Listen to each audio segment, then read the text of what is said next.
What are you laughing about? What's so funny? Just the cookie I was eating. What's you guys? What? This is a weird start to an episode. What's so funny about a cookie? Screwed up our count in. Yeah, No, it's true. It's true. Yeah, Carl's prioritizing cookies over the podcast, as he Cookies should. are good. As he should. What kind of cookie? Cookie Monster is the best Muppet for a reason. What kind of cookie? It was a celebration cookie. Which is what? I don't know what it's. That's the name of it. It's a celebration. Yeah, but what's in it? Like what's? Well, it's kind of like a biscuity kind of base with like a chocolate top. Oh, okay. Milk chocolate. They got a whole bunch of different kinds. So not your favorite cookie, because I know maybe Butter cookie with milk chocolate. And that's your favorite? No. That's what a it's not my celebration favorite. is. Oh, okay. But that's just because I what was going to say, I'm not, like, I was going to say I know what your favorite is, but maybe What do you think my favorite is? Maybe it's not your favorite, but I know what kind of cookie causes you to lose my mind a bit. Discard all dignity and throw shame to the wind. Yes. Yes. And just embrace. And it's those like 12 packs of sugar cookies. Oh my goodness. With the frosting on top. Because you'll sit and just eat a pack. Those are ridiculous. They're like soft. Listen, sweet the like, regular it's a sugar ones, cookie, right? Yeah, the regular ones that come out, like Valentine's Day, Easter, St. Patrick's Day, whatever. They change the color and stuff. I find them like they're a little too like I can enjoy one, but even then I'm kind of like, they're very rich. Yeah. This was an ordeal.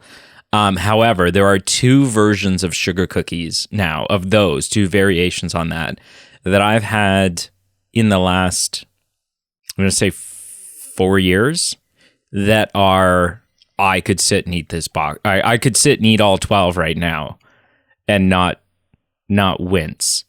And one is, I've seen it in Walmart only a couple of times, but every so often they have an Oreo one. Oh, really? Oh, because something about when the cookie itself is chocolate based, it makes it less. It's more decadent and less like It's not less rich and more. Yeah. Savory is not the right word, but yeah, kind of changes the flavor and sweetness a bit. Yeah, and then the other one, and anyone who knows me and knows my taste in like desserts, this should surprise no one at all. But about a year ago, we found and bought red velvet ones. See, I don't understand red velvet. It doesn't have a flavor. It sure does. You just don't know what the flavor is. So red velvet, it's more like it almost tastes like vanilla to me. It is. So red velvet is chocolate with vanilla added in, and what? Yeah, so it's chocolate, and then it has vanilla in it. Like actual, if it's proper red velvet, it's like actual proper vanilla bean, whatever. And then there was something about. Like nowadays, red velvet's made with food coloring and stuff to make it red. But back originally, like the origins of red velvet is that something, the acid and the vinegar or whatever would change the color of the cocoa bean and make it a sort of burnt red. Anyways, there's a whole whatever. Hello and welcome to the Movie Men Podcast. We are the cake team. I mean, the B team. The cake team works. My name is Brady. I am Carl. And we're back with another news episode. We have an episode packed full of topics today. We got to talk about some rumors. We're going to debunk some rumors. We're going to talk about some interesting developments with some Marvel properties. But before we jump into all that, let's talk about the real world. Our resident human and technology and world advancements expert. Aficionado? Our resident. Interested individual? You're our resident expert. You're our... The resident. Okay. I got 3 topics again for you. All right. And These ones aren't as kind of like extraordinary as some of the past ones, but I thought they're kind of still fun. Pardon? As they're not as extraordinary as man-made meat. Yeah, I'm this close to changing the name of the podcast. Man-made meat. Hello and welcome to Man-Made Meat. Or just okay. There's a YouTuber I like watching, and he's like a professional food eater. Oh, thanks, man.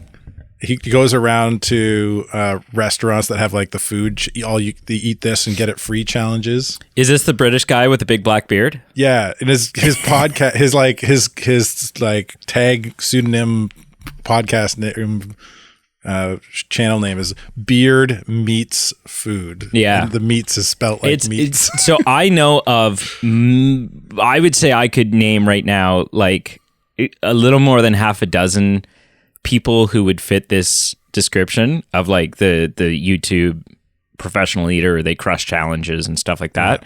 Yeah. But it was such a safe bet for me that the one you were talking about, I was like, oh, he's talking about the guy with the massive beard. Yeah, like I just knew right away that'll be his favorite. I just like his little what he calls his channel. I think it's fun. Kind of the same thing. Anyway, our three things. The three things that you have to choose from, and I'll do them. I'll kind of be vague about them for fun again. Thinking hard. Thinking hard.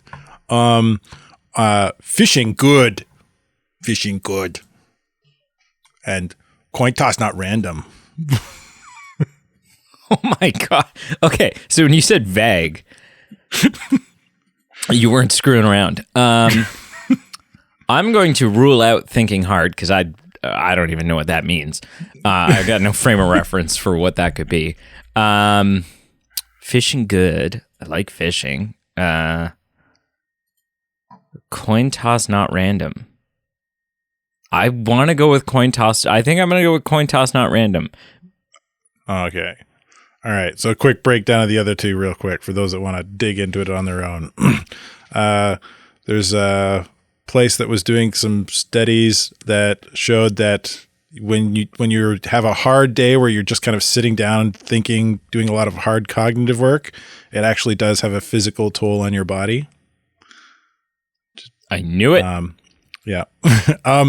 There's a fun little saying, a side fact under this. I actually heard recently, I can't remember where I heard it, but that chess grandmasters, after playing 3 or 4 games in a tournament, they burn like, what was it?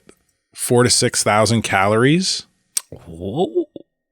What? And I was like, what? And I looked it up and I read some articles on it, and it's like it kind of falls in line with this. Like they burn a crap ton of calories. They've done tests and they burn a crap ton of calories when they do tournaments. Jeez. Just because they're thinking so hard. All that mental gymnastics. Jeez. The fishing good. A UK study found that they did a study with 1,700 men, and they found that men who spend time outdoors, or in this case specifically fishing, were 17% less likely to be diagnosed with a mental health condition. So fishing good. And then the coin toss. All right. Are you ready for this? This one is probably the least interesting. Okay. Well, to you. Maybe to me, maybe it'll be the most interesting to me. So I have a fun side thing for this though. So researchers in the University of Amsterdam made a surprising discovery that challenges the long-held assumption that the randomness of a coin toss is not so random.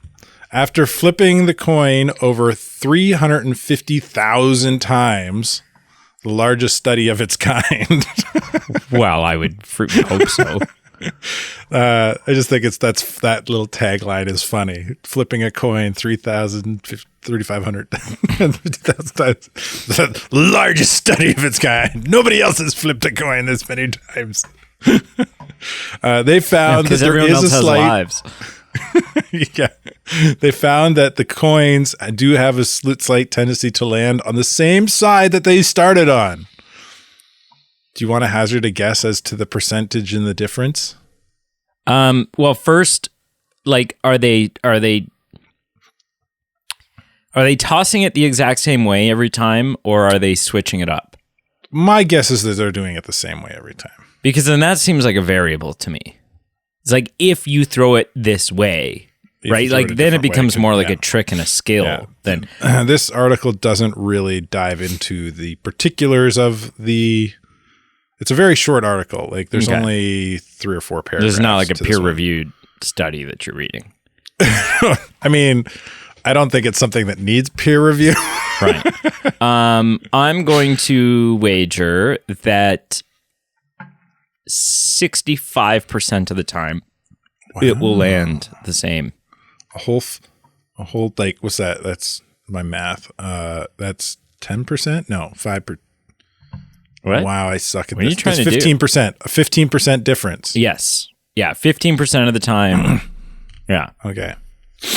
All right. So the data that they came up with showed that the difference is a bias of 51%. 1% difference that it will always flip the side that it started up on. You know, there's not many things I know in life, but the one thing I do know right now is that whoever funded that study is really pissed off and sorry that he spent that money. Oh, they do go into the... Okay, sorry. I missed this part of it. The coin, they flipped 49 different currencies. They flipped by hand and caught in the palm. 48 different people participated. And then did the flip? They flipped by the hand, so... No. Do you know what I mean, though? You take it and then you slap it upside down on the back of a hand and then you look at it? I don't know. Man. Yeah, but there's a lot of variables here, right? That this article doesn't really dive into. Like, that's the most it says about how it was conducted. So either way, if I'm looking to win a coin toss, my odds are just barely better if I start it in the orientation that I want it to land in. Well, so here's the thing.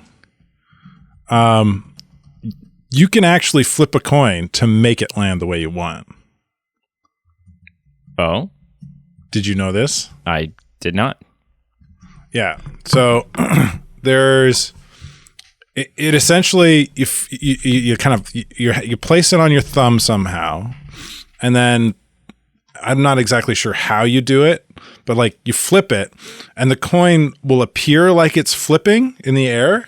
Right. But in reality, it's just kind up. of wobbling. Like when you spin a coin on the table and it starts to stop, it kind of does that wobbly motion before it lies flat.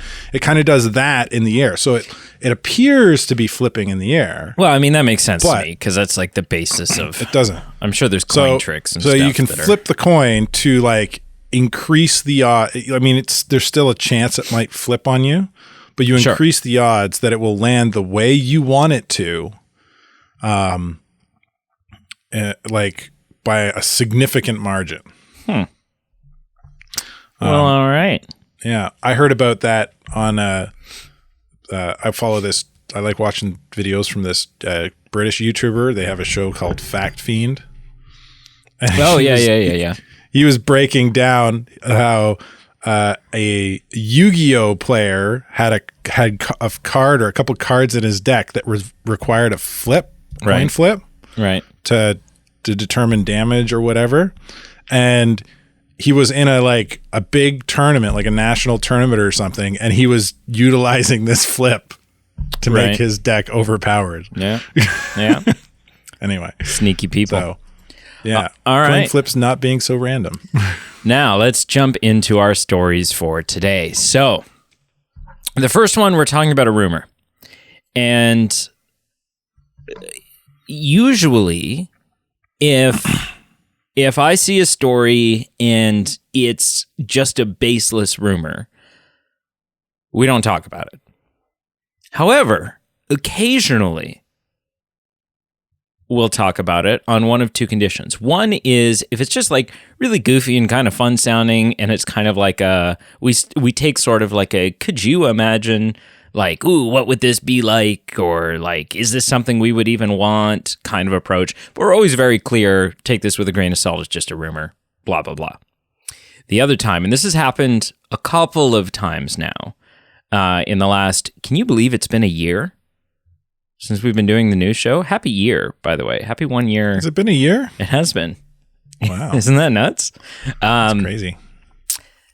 Sometimes I will see a rumor that is a baseless rumor, is easily disproven, but it's gained a lot of traction online, and I feel the need to debunk it, to clear it up, to explain a couple of things to the good people of the internet on why what they're reading and what they're spreading and what they're running with is utter bullshit.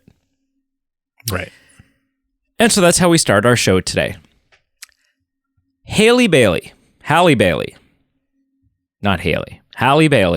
who, of course, was Ariel in the new iteration of The Little Mermaid. Did you see it? Did you see the live action Little Mermaid? I did. Yeah? What'd you think? That was all right. Yeah. I didn't think it was anything amazing, but I thought it was good. I thought it was actually better than the animated one, but that's, it was just a personal opinion. Don't get pissy. Yeah. Don't get pissy. So a rumor, not even a report, a rumor has been going around, which has kind of almost turned into a report now. But it's worth noting has not been reported by any of the major trades. No one with any sort of actual film journalism clout is talking about this because it's ridiculous. The rumor is that Disney had been planning on submitting one of Halle Bailey's songs from The Little Mermaid for Oscar consideration for the upcoming Oscars. And that now they are not doing this because of pregnancy, because Halle Berry has How could they do that? That's because not Halle right. Bailey has gotten pregnant, and it doesn't fit with Disney's brand, and it's just not Pregnant people or Halle Bailey? pregnant people, and it's just not a good look, and so we're gonna have to we're just not going to submit it for consideration anymore because she's not going to be able to get up and perform the song at the Oscars, and it's just a bad look. Okay. Let's make a couple of things perfectly clear here. First of all, it's worth noting there is no actual confirmation anywhere on the internet, no official report confirmation that Halle Bailey's even pregnant. Yeah. So rumor number one. I Googled this headline that you put in the show notes. Yeah. And the top article that Google gives me is from someplace called She's Single magazine. The second is Media Takeout. And the third is Ace Showbiz. I've never heard of those. Right. So Halle Bailey, we don't even know that she's pregnant. We don't even know. There's been no official. She doesn't look pregnant. It's not like she's, it's not like she's 5 months along and Yeah. and inarguably pregnant. No, she did. That's a baseless rumor right now. Number two, let's say she was pregnant. There is no rule at the Oscars that if your song is if your song is nominated, that you have to get up and perform it. There's no rule like that. So that wouldn't be an issue. And even if it were a rule, And Halle Bailey was pregnant. She wouldn't be that pregnant by the time the Oscars rolled around. And may I remind you, let's go back a little bit in time now to the Super Bowl halftime show where an extremely pregnant Rihanna got up and did a little bit more than just a performance at the Oscars. Like, did the Super Bowl halftime show. So that's stupid. But the big one, the one that drives us all home, is the song that they're talking about. The song that is up for, whatever, is an original song. So the thing would be for best original song. It's an original song titled "For the First Time," which was performed by Halle Berry. For a second there, I thought it was going to be that. What's that Muggle Lugga dance that bird does? Yeah, the scuttlebug, whatever. Scuttlebutt. It is. Yeah, scuttlebutt. The scuttlebutt's up for an Oscar. But she didn't perform that. That was Aquafina. But yeah, but it's a joke. So that's the song. But here's the thing: Halle Bailey performs it in the movie. It's not Halle Bailey's song. So if For the First Time is in fact submitted for consideration, if it is in fact nominated, and if it does in fact win, Halle Bailey doesn't have an Oscar. It's not her song. Whoever wrote that song. A performance of a song? No. No. There's not a word for that? No. So this is, not only do we not know that she's even actually pregnant, if she were, she's an adult. Disney doesn't give a shit. Yeah. They literally don't give a shit. Teen pregnancy. No, it's not like, ooh, we just wrapped up season 1 of Stranger Things and Billy Bob, whatever her name is, Billy Bob, I want to say Millie Bobby Brown. For some reason, I was like, I couldn't get past Billy Bob Thornton. Vastly different performer. Millie Bobby Brown's pregnant. Then maybe there's a little bit of it's a little bit of a scandal, right? And like, what are you gonna do now? Because she's clearly gonna be pregnant in your season. You're gonna have to build that into your show. You're gonna have to. But not that being said, you heard it here, folks. Billy Bob Thornton's pregnant. Yeah, Billy Bob Thornton's pregnant. But even if all of those things are true, it's not Halle Bailey's song. It has nothing to do with her. Right? Like, way back in the 60s, if Spoonful of Sugar won an Oscar for Mary Poppins, Julie Andrews is not getting an Oscar for that song. It's not her song. It had nothing to do with her. That's the Sherman Brothers are going home with an Oscar for that. Right? Just like in this case, I don't know if For the First Time, I don't know if that's one of the new songs just for this movie, if it was one of the... But there's a very good chance, my guess is that this is an Alan Menken song, in which case Alan Menken would be going home with an Oscar. So, anyways, I don't even think... Ridiculous. Yeah, like, there isn't even really anything for me to ask you about this. There's nothing to add. I just wanted to clear up, because this has gotten traction, because it's getting shared all over social media. Everyone's like, oh, Disney's a bunch of sexist. No, there is no basis to this rumor whatsoever. This is a basement dwelling weekend warrior Reddit user, Captain Underpants 96 on Reddit, whatever it is. And it's just caught too much traction. And too many people are running with it like it's a story, but it's not. I'll be okay. All right, moving on to our largely Marvel and almost completely comic book show today. I apologize if that's not your thing. It's just a comic book news heavy week. Yeah, suck it up. This is our Agatha, the Agatha show, which was originally called Agatha House of Harkness. Then it was changed to Agatha the Darkhold Diaries. No, then it was Darkhold Diaries. It's currently Darkhold Diaries. Now it's currently Darkhold Diaries. Then it was Covenant Chaos. Now it's Darkhold Diaries. You're right. See, that's what happens when you change your name 17 times. Officially has a release date, and it officially has a synopsis. So the release date for Agatha Darkhold Diaries is going to be the fall of 2024. So we have about a 1-year wait, which, seems like it's a ways out, but really in this industry, with all the other things that are going to come out between now and then, this show's going to be on us before we realize it.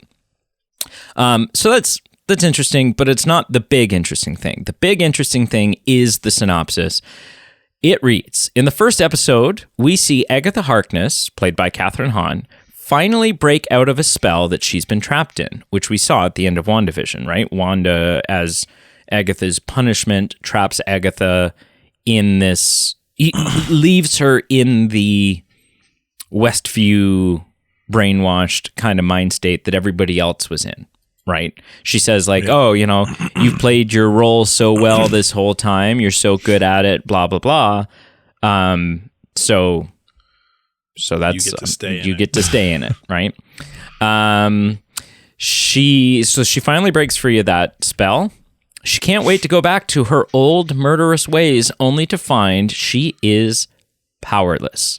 The only way forward is to embark on a perilous quest to get her powers back, with the help of an unlikely friend or two. Okay, so, a couple things to take from this. One is that obviously the show is not going to be about her being brainwashed, not knowing she's a witch. Because you don't have a show, right? Just is what it is. So that's one of those things where right from the get, you need to kind of reestablish and deal with that, tie up some loose ends and get her back to Agatha. But Agatha without powers could be very interesting, right? Because again, and that's your conflict. Because if Agatha doesn't have a conflict, if she's just this big bad whatever who's super powerful, then you just have 6 episodes, because Disney doesn't know how to do a proper season of television.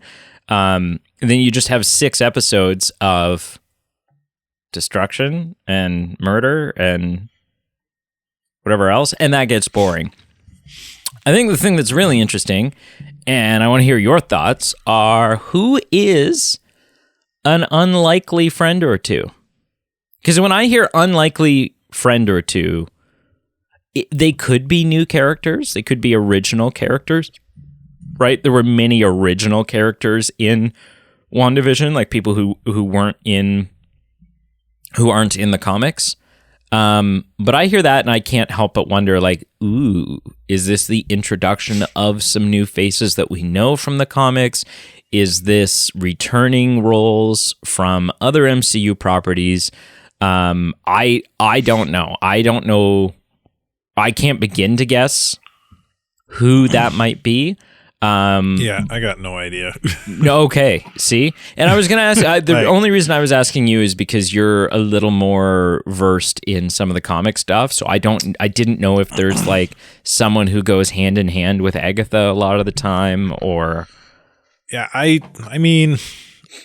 honestly was pretty... I don't think really think I knew who Agatha Harkness was before. Oh, really? WandaVision. Yeah. Oh, okay. So I'm the resident Agatha expert now. Yeah. I'm pretty sure I've never heard. In the comics, she's an old woman. Yeah. She's an old crone.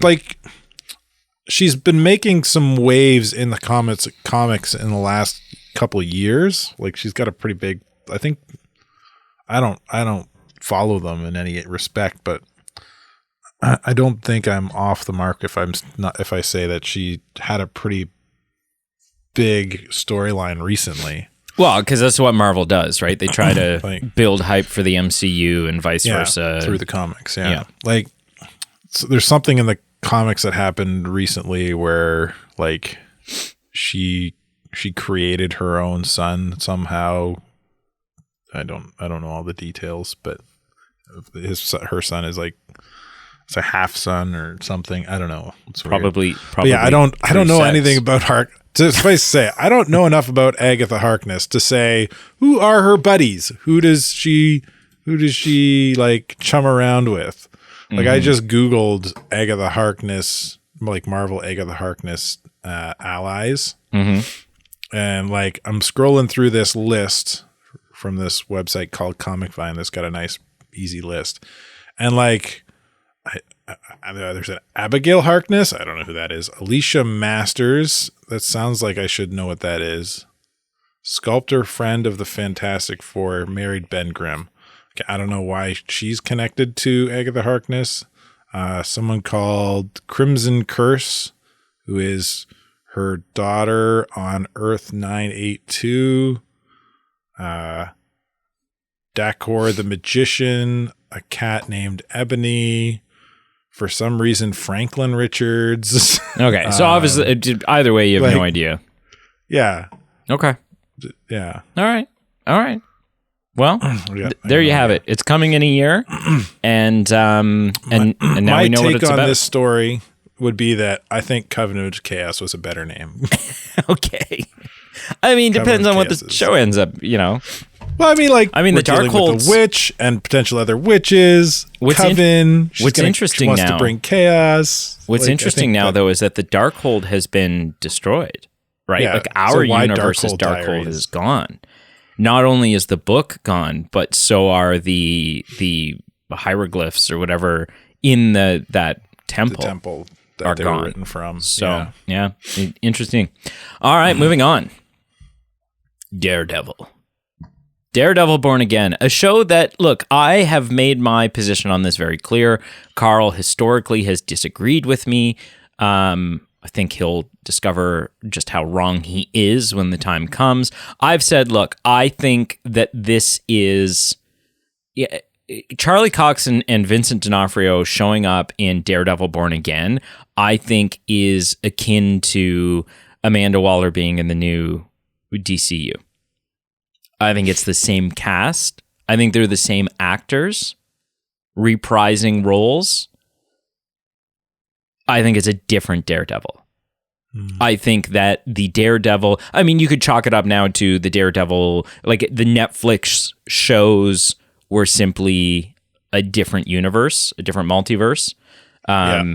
But it's not, I don't think it's a continuation. I don't think they're actually the same characters. I don't think it's the same Kingpin. I don't think it's the same Daredevil. Because we've seen this Daredevil now. We saw him in She-Hulk. And he didn't seem like the same Daredevil to me. And we saw this Kingpin in Hawkeye. And at no point in the Netflix Daredevil show was Kingpin a person of superhuman abilities. Right? He was really, I don't know. He was pretty freaking, he's in the Netflix shows, he threw Daredevil around like he was a piece of paper. Rip a door off a car and take several bullets to the chest, though. Like, maybe not that. Right? So anyways, we'll see. Anyways, a couple days ago, the first synopsis came out for Daredevil. And he did take shots. He had, I don't know if he took them, but somebody else did. No, he did.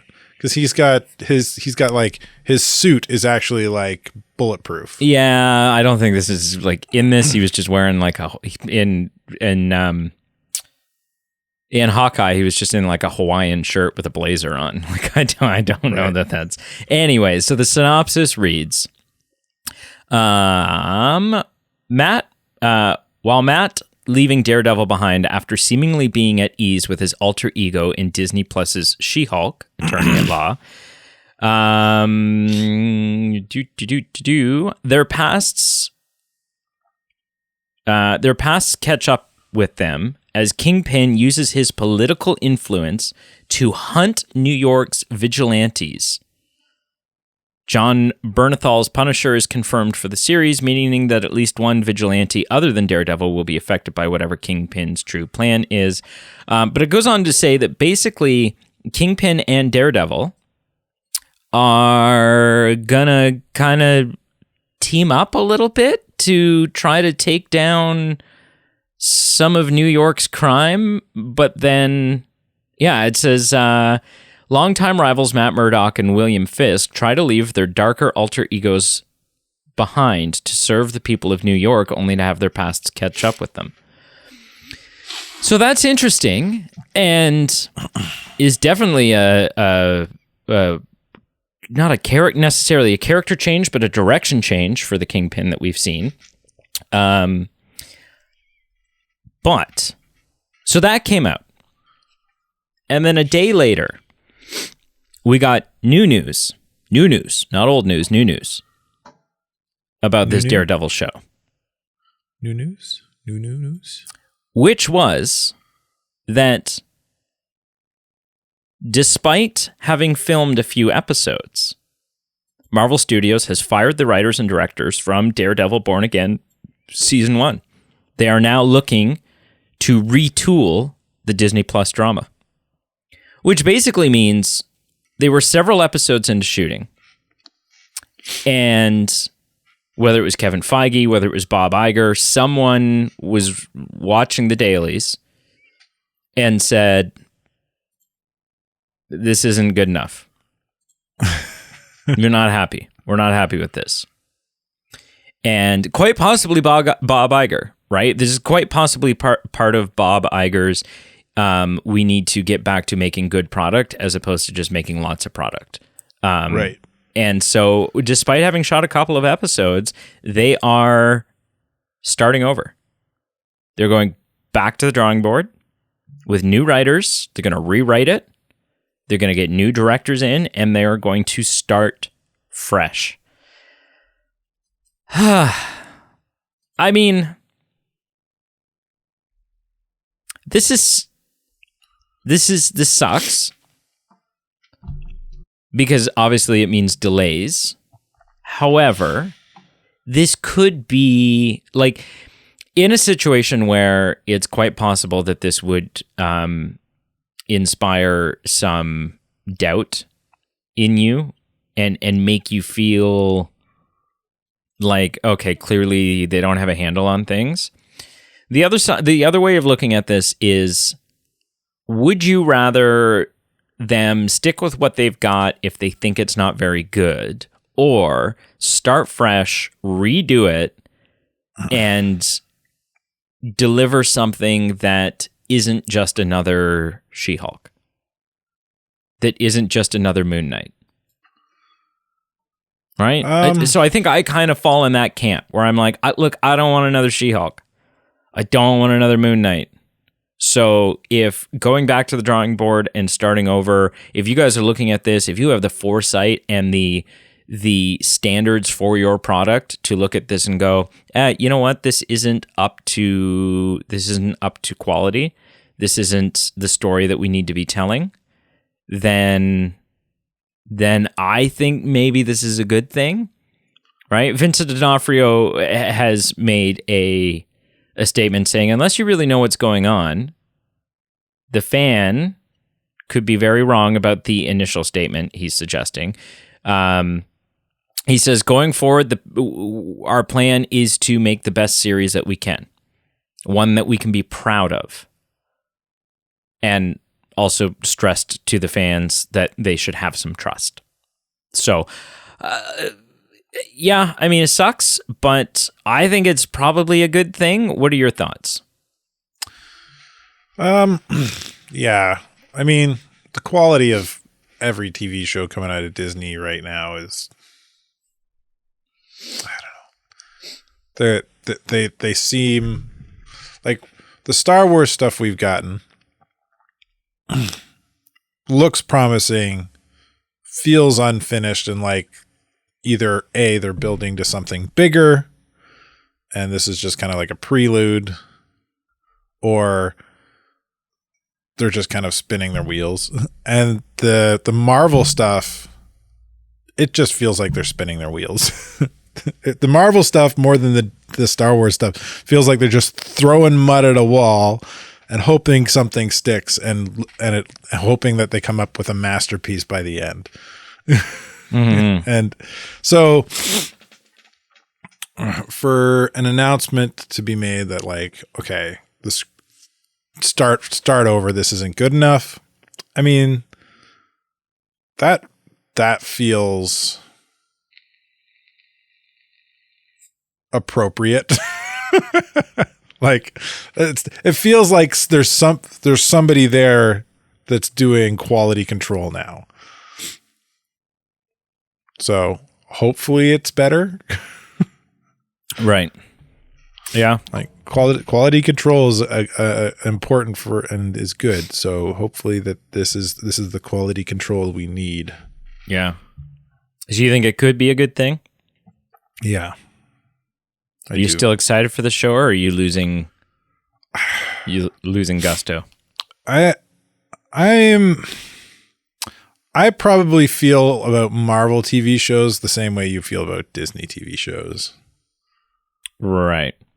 Like we were supposed to record Loki last week, and part of me didn't watch it because we were still doing Ahsoka.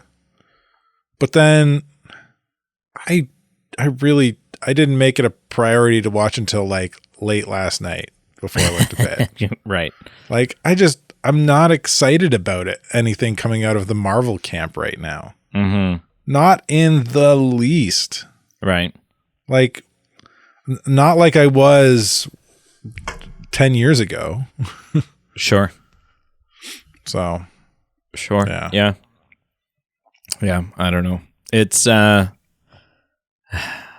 sticky, and that's stuff we're going to get into when we start talking about Loki. And because obviously going into Loki, I've said several times now, I just need Loki to make sense of some of the universe. Like I need Loki to point us in a bit of a direction.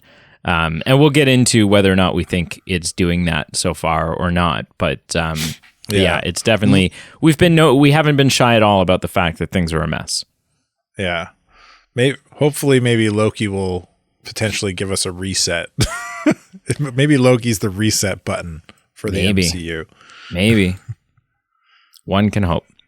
All right. Yeah. Into our next story. Now, switching over to the DCU, DC movies.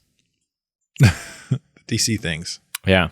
Before we switch back to Marvel. But talking about DC, you and I have talked a lot about the James Gunn takeover and who's staying, who as actors and characters, and who isn't. And we got a little bit of more information on that a couple of weeks ago. And one of the things that we talked about is the fact that it seems like the big group, the actual Justice League themselves, Ben Affleck, Henry Cavill, Gal Gadot, Ezra Miller, and Jason Momoa, none of them are reprising their roles in the new DCU moving forward. There was a little bit of doubt. There's a little bit of doubt around the whole Gal Gadot thing. I still say, no, there's no way in hell, but that we know of. Well, we also spent some time talking about one particular character that we thought Jason Momoa, if he was returning to the DCU as a different character, would be kind of born to play, it would seem. As sources from DC have now said to Variety, Jason Momoa may return, just not as Aquaman. Sources say the actor has engaged in talks to play Lobo, either in the 2025 reboot Superman Legacy, written and directed by Gunn, or in a standalone film of its own. This shouldn't be... this is not big, shocking news. You and I have said for a little while now, like, look at him. I don't know. Look at him. Put a picture of him up. Put a picture of him up. Put a picture of Lobo up beside him. I think Jason Momoa is a good actor. Get a little bit of flour on that powder thing that you put on your face, like powder him up. Get him a little bit more white. Get him that pasty white complexion more. And yeah, it's called makeup. Yeah, and he'd have to trim his beard up a bit, I think. You could pull it off with a bigger, scruffier beard. Yeah, you think so? Yeah. Yeah. Like Lobo's a rebel. Like he's a biker dude rebel, right? Like, but yeah, so it could go either way. I'm not surprised. I'm not surprised about this at all. I think this is just confirmation.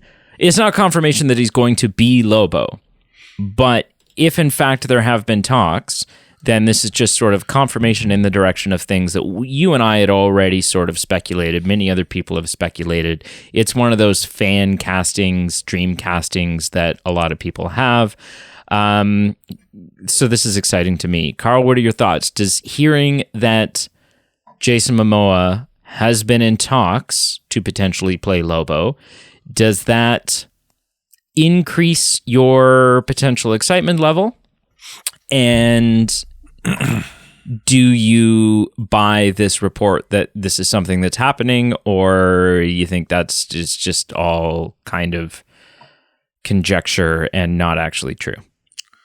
Well, I mean, yes, please. I really like the idea of him being Lobo. Yeah, I like him as an actor. He seems to be like have a lot of fun as an individual from what little I know of him outside of a movie screen.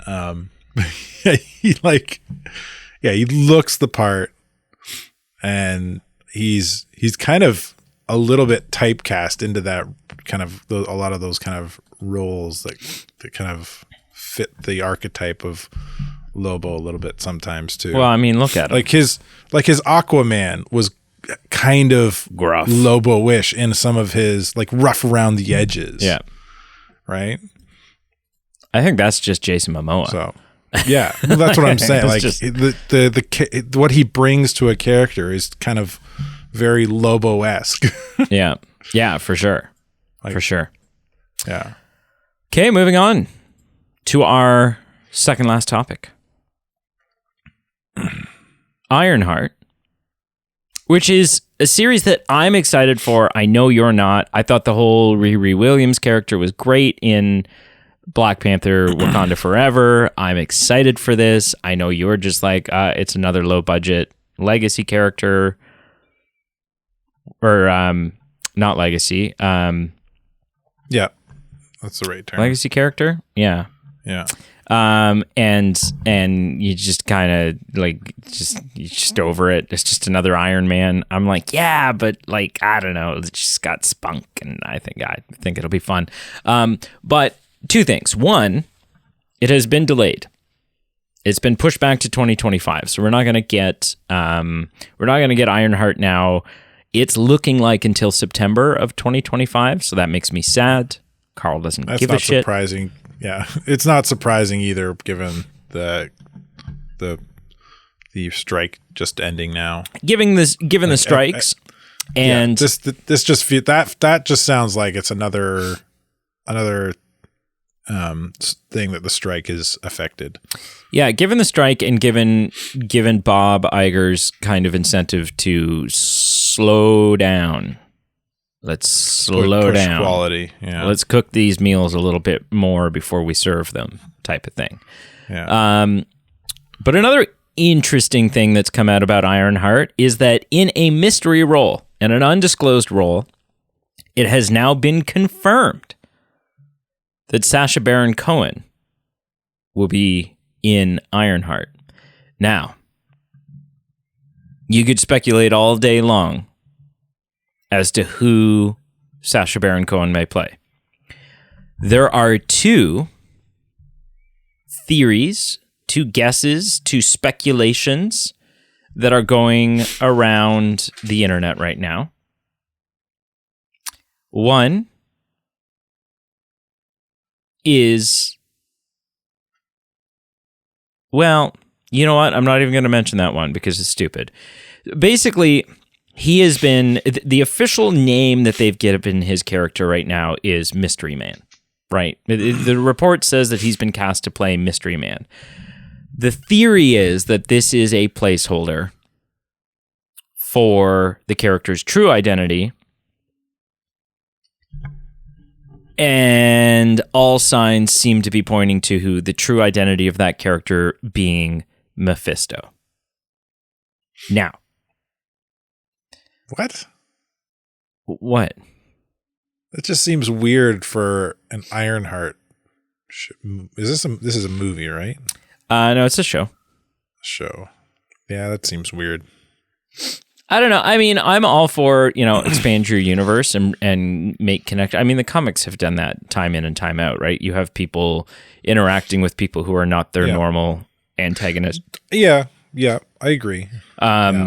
Just it does feel like for somebody who's a pure tech-based hero to go up against, especially for like their first outing, right? To kind of go up against somebody who is essentially the devil. Yep. Well, yeah, and I would imagine that Riri Williams is going to have some help in this show. I think this will be a show where you have someone else from the MCU show up as well to kind of boost watching numbers and stuff like that. Right. So I don't know, but it does seem like it's only a matter of time before Mephisto makes an appearance in the MCU. How could you not? Yeah. And if Mephisto is going to show up, I don't know that I can think of someone better than Sacha Baron Cohen, who is an incredible actor and is able to play roles where you would be remiss not to realize that it was Sacha Baron Cohen. Like, he just embodies characters. Yeah, he's one of those actors that can like really they're so good at it, they can literally become someone else pretty much. Yeah. So what are your thoughts, Carl? What are your thoughts on the idea? I mean, you've already said that you think it's a little strange that Mephisto would show up in Ironheart, but if he does, and if Sacha Baron Cohen is playing him, is this a good fit? Or do you think Sacha Baron Cohen would be better playing someone else? I think he'd be a good fit for Mephisto for sure. Yeah. I can't get over him if he is Mephisto in an Ironheart film though. Unless the storyline for some reason revolves around trying to bring Tony Stark back from the dead. It could. I don't. It could. Yeah, I don't know. Yeah, or this show is still going to be taking place during the multiverse saga. So even though when you would think of Ironheart, you wouldn't think of like universe traversal. Nothing's off the table. Maybe he's going to be Mr. Fantastic. I just looking at the picture in this article, I could see him being Mr. Fantastic. I mean, he seems like he'd be a bit older than what I think they would want to cast for their, but I don't know. Because that came out this week. It? Like looking at this picture. I do. Oh, hands article. down. Yeah. Hands down. And it did come out this past week as well. And I didn't really touch on it because there wasn't much it doesn't give you much. It has been confirmed by the director that the casting for Fantastic Four is done. The casting is done. They have their cast. They're not ready to announce who those people are, but the casting is done. They do have their made. Fantastic Four. Yeah, cool. So, I mean, maybe, right? That would make more sense to me. That Mr. Fantastic would show up in Ironheart? If Tony Stark is dead, I mean, Reed Richards in the comics is considered to be the smartest man alive. But in the MCU, we haven't seen Reed Richards yet, so Tony Stark is the smartest man alive, which Tony Stark is dead now, so you need a new smartest man alive. Spoiler alert. Yeah, and I could see that, because that's the thing, right? When you're talking about who you're going to cast as Reed Richards, the question becomes: is this actor capable of convincing me that they are the smartest guy in the room? That they carry this sort of weight to them of just literally smarter than everybody around them. And Sacha Baron Cohen could do that for me, hands down. Yeah, and this would be like for those that are less familiar with the comic book portrayal of Steve Richards. His smartest man in the room looks very different from Tony Stark's. Oh yeah, like Tony Stark, like I was gonna say Robin Williams. Robert Downey Jr. I'm so bad. Robert Downey, thank you. I knew it started with an R. Robert Downey portrayed Tony Stark very well, in like his smartest man in the room comes out as arrogance. Yeah, where Mr. Fantastic, he's more kind of quiet in the corner, smartest man in the room. Yeah. Yeah, he's not a narcissist the way that Tony Stark was. But yeah, interesting. I had never even considered this. Now I don't know. Now I almost don't want him to play Mephisto because like I said, I think he's old for it. Right? Like how old is Sacha Baron Cohen? Hang on. If you do an older Mr. Fantastic, though, you could quickly pivot into the Fantastic family. He's 52 with Sue and with their kids. Yeah, I don't know that. I don't know that that's the route they're gonna go, but it could be interesting. Yeah, I don't know. All right, moving on to our final topic. Something Carl's unprepared for.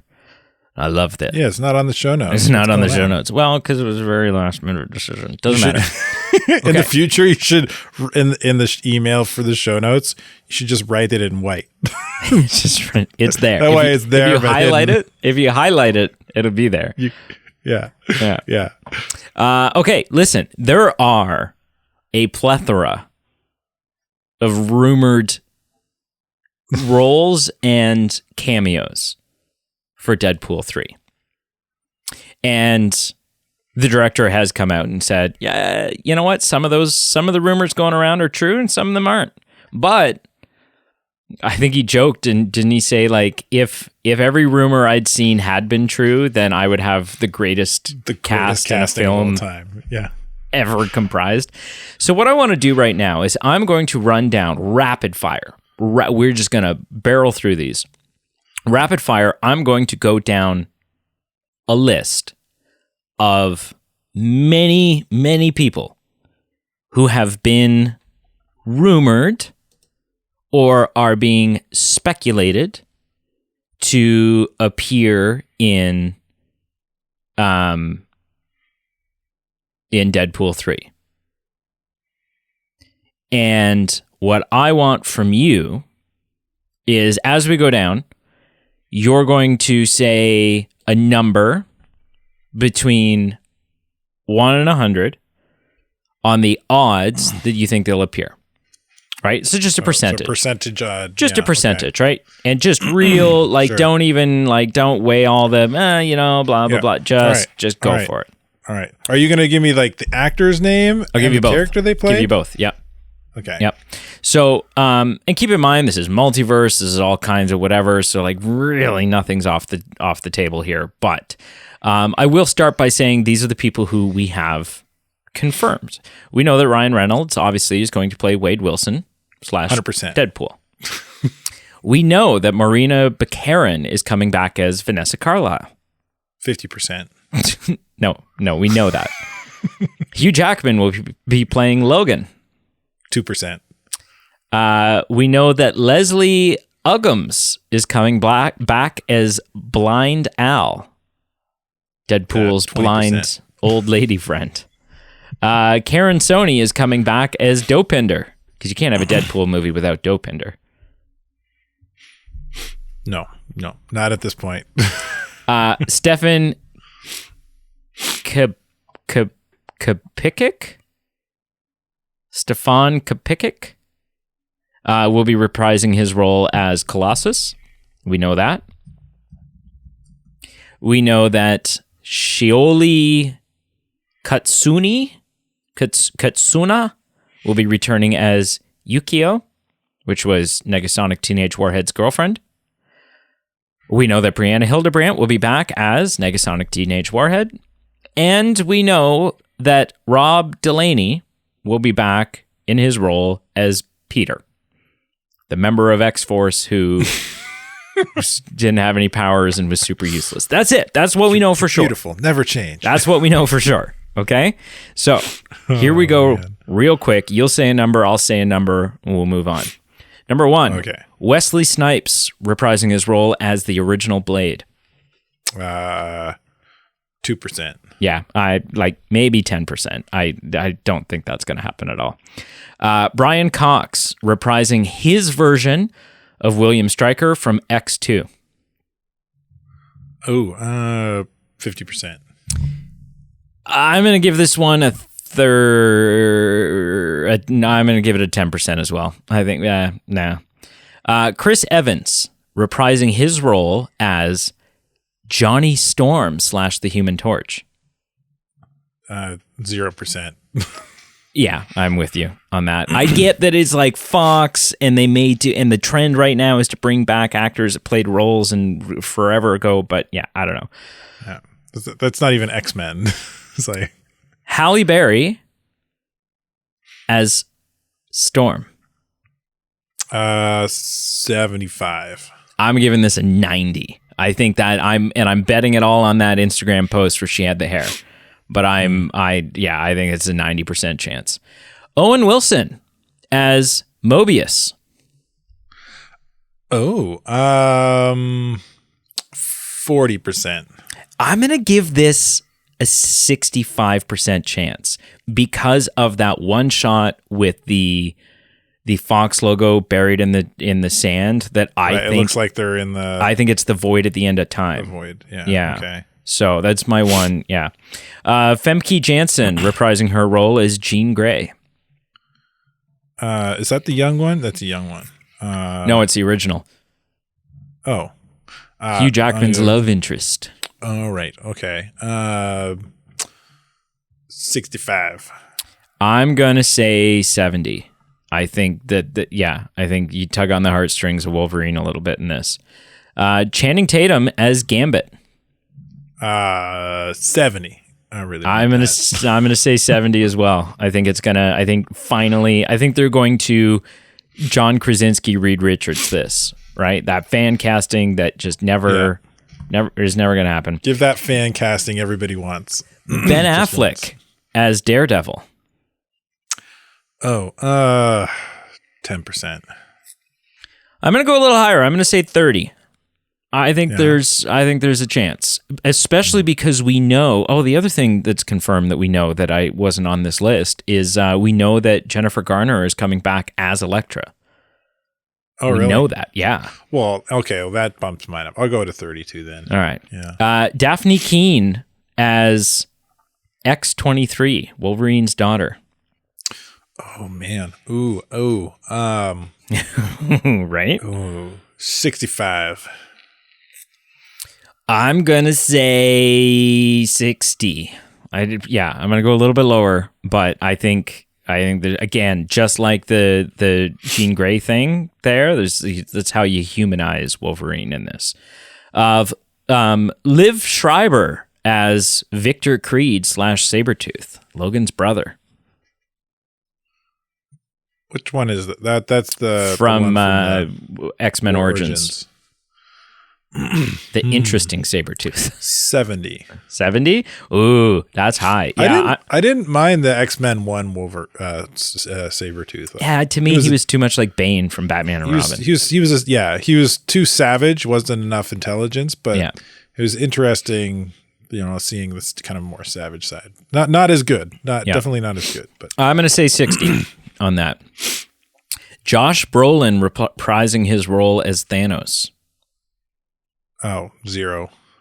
Yeah, 0. Not gonna happen. But if they do anything, that'll be like a cameo in the way Wolverine kind of got a cameo in the first one. Right. Yeah. Okay.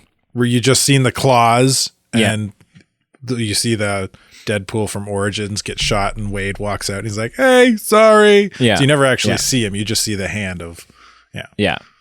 Jonathan Majors as Kang the Conqueror. 0.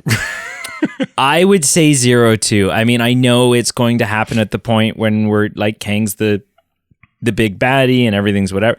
But with all the Jonathan Major stuff going on right now, I don't know. Taylor Swift as Dazzler. I'm going to go 50.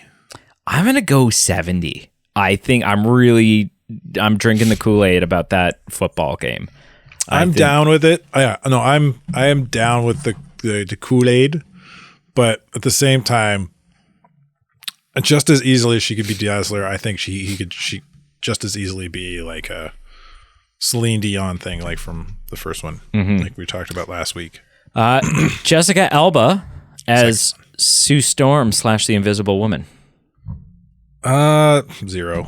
Yeah, they're not going to put Fantastic Four in this. Okay, I agree. Tobey Maguire as Peter Parker / Spider-Man. Tobey Maguire, bring back. Oh man, 10, 15. We'll do 15. 15. I'm gonna say 0. I don't think they're gonna. I think it's just gonna overpopulate this film. Same thing with again Andrew Garfield. I'm gonna say 0. I'll do 15. 15. Okay. Tatiana. What? I would hang on. Like for any of the Spider-Man, I'd probably go 15, just because in the comics, Deadpool and Spider-Man have this weird friendship, and their suits kind of are very similar, and there's some gags that Daredevil copied him. That goes on. Yeah. Okay. All right. And I think that would make I don't think it'd be a long cameo, but I think they'd throw it in there just for the gag. Tatiana Maslany as Jennifer Walters / She-Hulk. 0. 0. Yeah, not going to happen.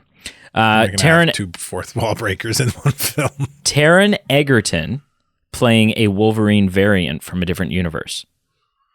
Taron Egerton? The Kingsman. Oh, the young guy. Yeah. We'll do 15. I'm going to say 0. Blake Lively in some role. So Ryan Reynolds' wife in some sort of role. 25. Okay. Elizabeth Olsen as Wanda Maximoff. 0. Yeah, I'm going to say 0. Colin Farrell as Bullseye. Oh, interesting. 25. I'm going to say 0. I think even if Ben Affleck and Jennifer Garner are in this, I don't think you bring Bullseye in. James Marsden as Scott Summers. 100. Just to piss me off? Is that what Yeah. I'm gonna say 30%. I think it's more likely that I don't know. It's yeah. I don't know. I just don't want him in there. I just don't want him. Just really don't. Robert Downey Jr. will reprise his role as Tony Stark / Iron Man. 0. Yeah, I agree. Eric Bana. That's not you bring him back. Eric Bana as his role as Bruce Banner / the Hulk. Interesting. That's interesting. 5%. I think it could be really fun to have that. I'm going to say 10%. I don't think it's likely, but I think it would be really, really, really fun. Yeah. Dolph Lundgren as Frank Castle / the Punisher. Dolph Lundgren? Yeah. Oh. 10%. Yeah? Netflix's Punisher? You don't think he's going to show up? Dolph Lundgren wasn't Netflix's Punisher. Oh, no, he wasn't. What Punisher was he? He wasn't. I think he was Punisher like way back. Forever ago, like before even. Dolph Lundgren is the Russian boxer. Yeah, from what? I think he did do some kind of superhero thing ages ago. Dolph Lundgren. It was very small. Punisher. He was the Punisher in 1989. Yeah, that's right. Yeah. Jeez Louises. Okay. So, no. 0. I'm going 0. Yeah, that's a 0. That'd be pretty cool though. I changed mine to 5 just because it's cool. Nick Cage as Ghost Rider. Oh man, 10%, 15%. Yeah. I'm gonna go 20 just because it's Nick Cage, and that seems like the type of thing you do. Yeah, right. He seems like the kind of guy that would do it all for a coffee. Yes. Anna Paquin as Rogue. 0%. Yeah, I'm gonna say 0. Alan Cumming as Nightcrawler. Oh man. How about 10? Yeah, I'm gonna go 5, maybe. Tom Hiddleston as Loki. 10. I'm gonna take 70% on this. Really? Yeah, again with the whole Void at the End of Time. Yeah. Mobius. I feel like you'd get one, but not both. Yeah, and I think you're more likely to get Loki. Just because it's... I wouldn't. I would... If I were the director or the writer, I'd go with Morbius, just because you don't want to... Like, Tom Hiddleston is going to steal the scene, steal the thunder, and you want the attention to stay on Deadpool and Wolverine. Right. Yeah. No, I agree. Sam Jackson as Nick Fury. 0. Yeah? Yeah. Yeah, I agree. Because he's in space, 1. And 2, this doesn't feel like any kind of movie where he's going to show up. There's like, what threat does he need to show up for here? Sure. I think you'd have more chance of having David Hasselhoff show up as Nick Fury than you would have Sam Jackson. Sure. Yeah. Okay. And then the last 2. Patrick Stewart as Professor X. 80. I'm going to go 95. 95%. And Sir Ian McKellen, Sir Patrick Stewart, as Magneto. 60. I'm going to take 75. I think he's less likely than Professor X, but Agreed. I think it's still high. All right. Well, there you have it. There's all the people Cool. that official word from Carl's mouth on who's coming and who isn't. Yeah. Take that to the bank. I will. Go place your bets at the lottery pool. Yeah. All right. Thank you so much for listening. Make sure you check out our Facebook, Instagram, and Twitter, all listed below. We have a Patreon page where as little as $1 a month, you can support the show and get some fun perks in return. And we have merch. I'm wearing a shirt. You could too. Yours could say the Movie Man. Yeah. Carl, Mine says the Movie Man. does it? You're not wearing a Movie Man shirt. I certainly am, sir. How dare you call me right a liar? now? You insult my honor. You right now? I challenge you to a duel. I certainly am. I accept your duel. Now you're going to have to flee your home and go to your childhood farm and grow tobacco. Why would I have to run away? Because I'm I a far because I better accepted your duel. equipped combatant than you.